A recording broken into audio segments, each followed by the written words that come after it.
Türkmenistan'da verilen devlet kazavatlarına layıklıkta orta kazat bilen bir yılda 45.000-46.000 çare getirilýär. Şu çarelere de ilatın ähli gatları çekilýär. Şol çarelere çekilýän gatlaryň da ählisinin işine, okuwuna bu çareler yarama täsir edýär. Meselem mektep okuwçylaryna ýa-da studentlere bilimlerin sunuwuna araşmaga wagt azadýar.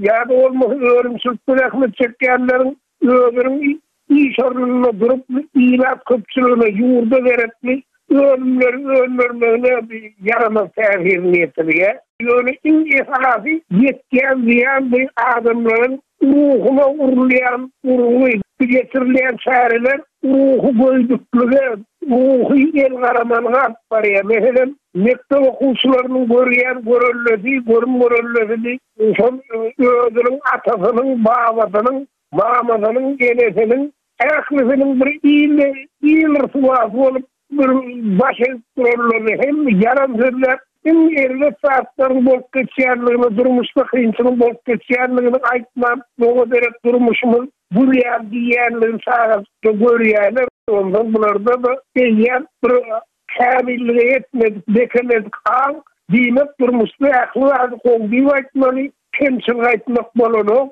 ýa-da olmasa bir adamın aýdanına ulak atmaly, bir adam dogry Karanı soğayacağını aman etmek, büyük kırıkların gereken yok diyen yani. Düşünceleri yan sağlıktan kemana veriyor. Yine bir urlayan urguyunun varlığını bir cemiyet ruhsaydan sürmekle, ruhsaydan el karamanına taraf bittiyse ulu edmeyeceğim. Bunu iktisadiyetin kıyımsızlığını yenip olur, beyleki kıyımsızlıkları yenip olur. Eğer bir ağırlı düşünceli adamlar sopuldukları olmasını geçti. Yani bir ruhu aydukluyan mağulin, o nergil yılamaz diyedir.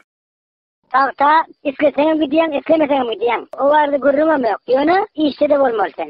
Nerede çare geçirdin ya? Planda çare geçirdin. Sen pak yıkmadın mı? Yıktım. O çare nerede geçirdin? Ne sana pak takip diyem yok diye. Yani takılını iyi veriyor pakta. Şu pakta normalem almalı. İhten sonra mı doğan. Dünya kefelçilik. Ya şu gerçekten nasıl gerek takımlara 3 gün yaptım. Bir mal ölmen var. Kâde tel, tek, don, balak görür yal olmadı. Hani geliyor her bolun çıkın der. Yaşarda diyağız kuyut dur. Şimal. Çıkıp duruyan o geliyen adamım yok. Geçen adamım yok. Yine içerikiyle karaya verir. Karaya versem arayındıkken lay, batka.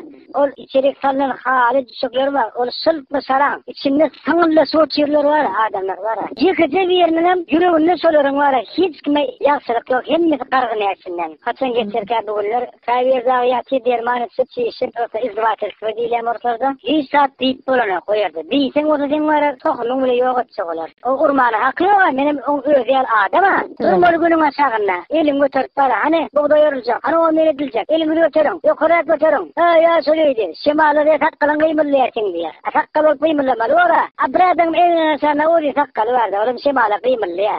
Ya söylesen saklap bolmayayım şu sakkalı diye. Soğuk etmeyi. Ne olay buladın. Elimi götürüyor korrak diye. Yanar kıy. Sen elin aşağıda dur. Götür. Yarım saat 40 minutlar eli götürtürüyor. Öyle var her iş şereden var. İskemi terdelemeli. Terdalan. Pullu aylamızdan almalı. Ol avtobuslarım dükkanlı her avtobuslar.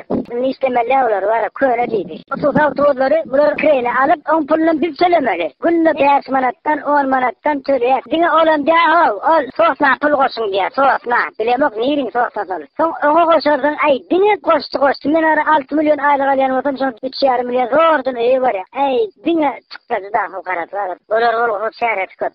Alkışlara planı, hoş geldin planı ne? Kızıl yarmaya neymet için planı. Bu buluksun sereler yanına bir el yanına dangalıdır. Evur urşillerine akşalı. Ondan ol VLTV'de koşuluyat, VLTV dilde almalı. Ay şu yıllar 3 tane sportifin formalı. Oğuliyat bu olalı. Allah'ın altına emedeyim minni. Ya da yazardan git.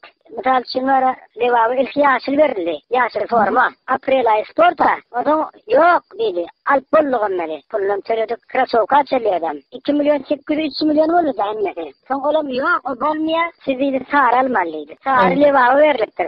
Buğday renk levavı. Sonra bundan aldık. Allık puli yok, sar ayrılıkın, bu ağır, bu bolmaya, akren kalmalı. Akran alnına yaksı, kalmalı. Prasende pulak pasadır, prasende var ondan bundan. O ne emetecek, işecek olsun. Prasende pul alıp formal yalar. Her kim, hemen bunu şeyle. Hemen ki, doğan böyle ayıktan yani. Seret indi. Köynevi, köüşlerini, spartikalarını institutun öz satacak. Şu üniversitette gece köynekleri sen pulu yatırmalı 18 milyon eşenin özüne. Şunu gör. Sen bu özünden al köynek geyip bak bilmeyen. Şoları hükman alaymalı sen. Oyum az pul değil. 18 milyonu hava. Şu çarelerde geyilir şunu. Niye okuman Türkmenistan?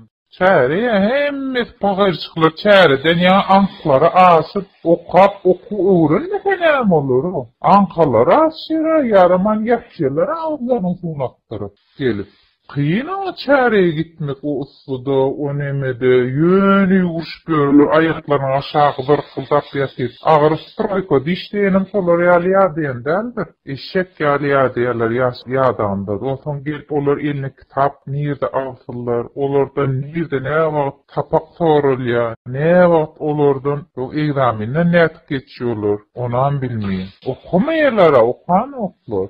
Düşünüp görsen o birem başka vaqt o da demede praktikada öğrenir vaqt diyen. Ama medinstitutda okanı koşulur. Düşünüp gör, olar hiç saat okumadan etmeden oku utarcaklar. Dehan on yali egzaminden geçilmeden falan diyen vaqt yok. Şu yıl okun kutaryan 5 yılın içinde. Ondan sonra düşünüp gör hani medinstitutda okap birini okuşular. Oku okumadan çarelerde yugulup görüp şol adamın önünde, şol çağalın önünde adam canını ne etmenin koyacak. Onun senin bilen oklar da önündeki aparatların ne yapını mediliyeni bilen oklar aldı.